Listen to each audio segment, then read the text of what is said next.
Hola a todos los amigos de Filosofía Apuntes. Estamos nuevamente con Giovanni Pico de la Mirándola, Del Ente y el Uno, obra de 1492. El título es realmente sugerente, es una obra sugerente a la obra platónica, pero también exclusivamente plotiniana al hablar sobre el ente y el uno. En este libro, Giovanni Pico de la Mirándola analiza estos dos conceptos desde la perspectiva de Platón. Es una obra pedida por el mismo Lorenzo de Medici, el mecenas que se caracterizaba por seguir las cuestiones platónicas en la filosofía, y es por eso que Pico, sin duda alguna, entra a explicar el texto a este gran miembro de la familia Medici. Veamos lo que nos trae.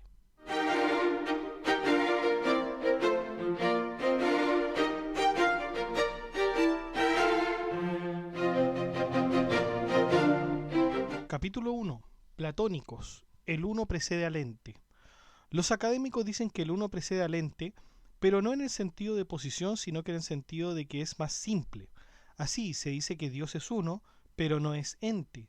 De hecho, el uno no solo tiene la simplicidad misma, sino que también la materia, aquella materia informe, por cierto.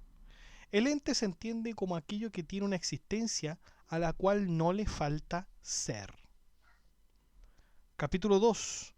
Platón dice que el uno y el ente son iguales. Si bien esto dicho por los académicos, Pico cree que esto no es así en absoluto. En uno de los diálogos de Platón llamado Parménides se habla del uno extensamente.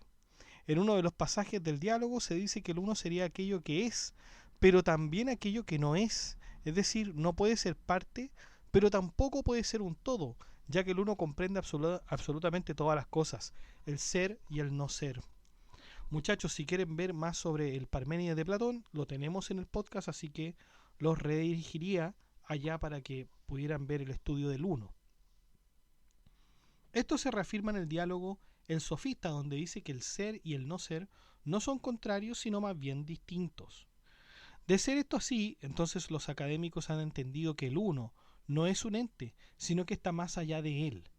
Sin embargo, Pico no está de acuerdo con los académicos y pasa a probar que Platón nunca planteó esto de aquella manera.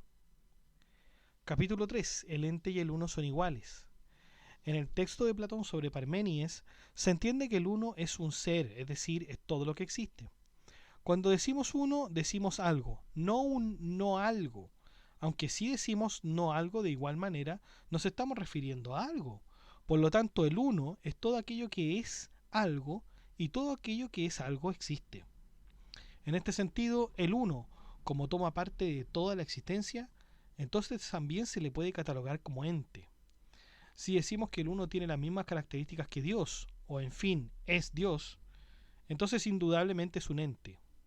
Ahora, tomando la concepción anterior de que el ente es algo que no puede no ser, es decir, que siempre es, entonces cabe sin lugar a dudas en el uno, y por lo tanto podemos decir que son iguales al existir. Se afirma lo mismo en el diálogo El Sofista, donde se dice que el uno y el ente, o ser, son iguales. También, chicos, tenemos el diálogo del Sofista en los podcasts para que usted lo pueda verificar. Capítulo 4. ¿Algo superior al ente? En esta parte Pico comienza a definir aquello que es el ente.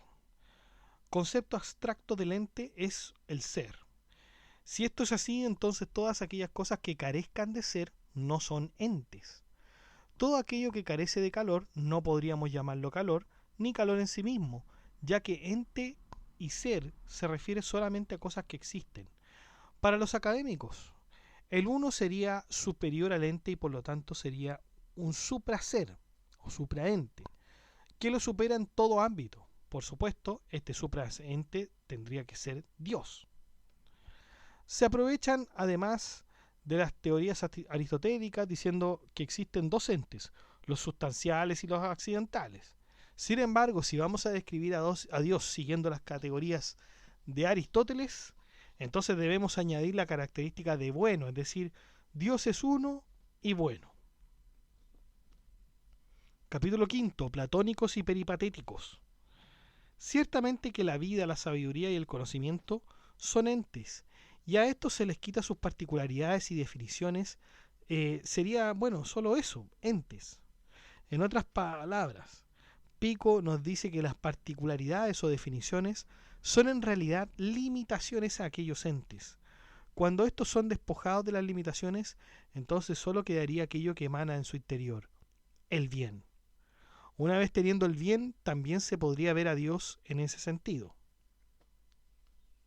Las limitaciones de las cuales se habla son a su vez imperfecciones.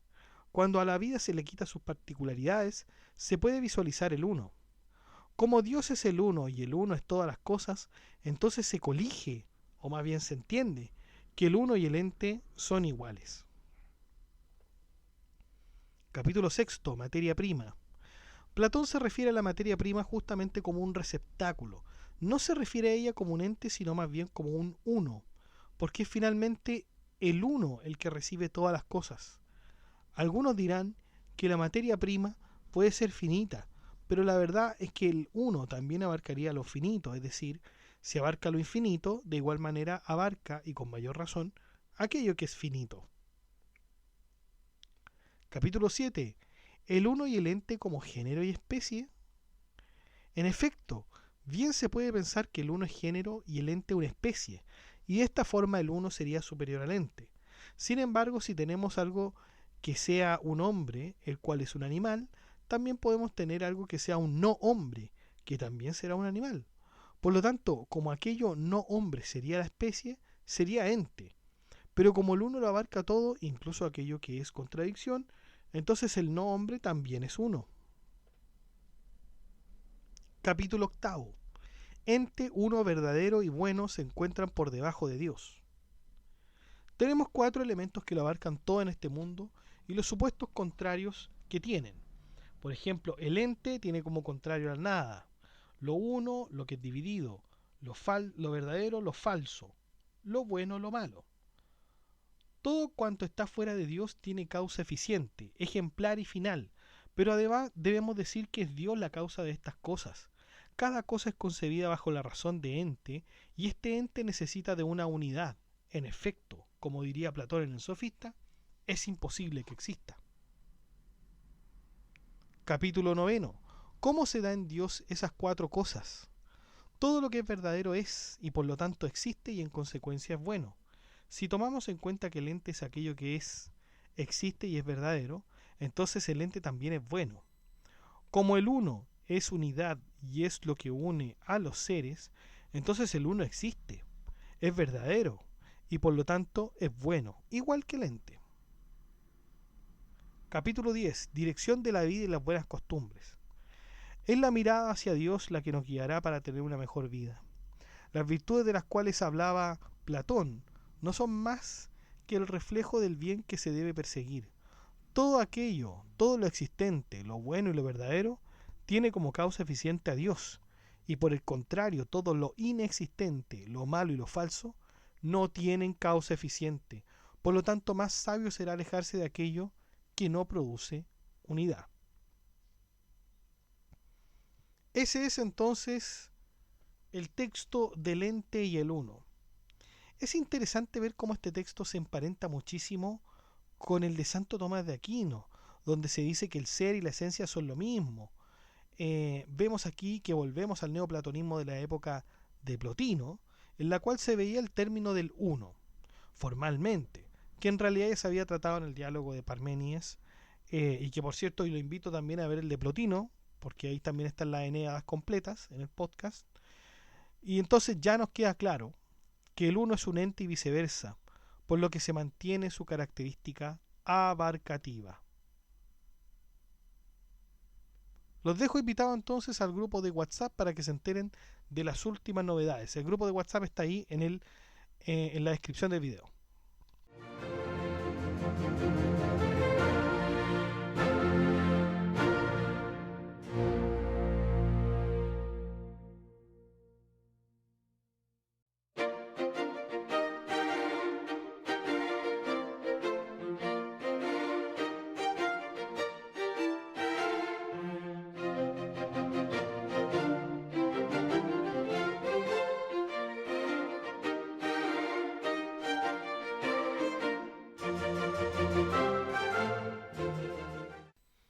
Bueno chicos, eso ha sido todo. Muchas gracias por escuchar este podcast.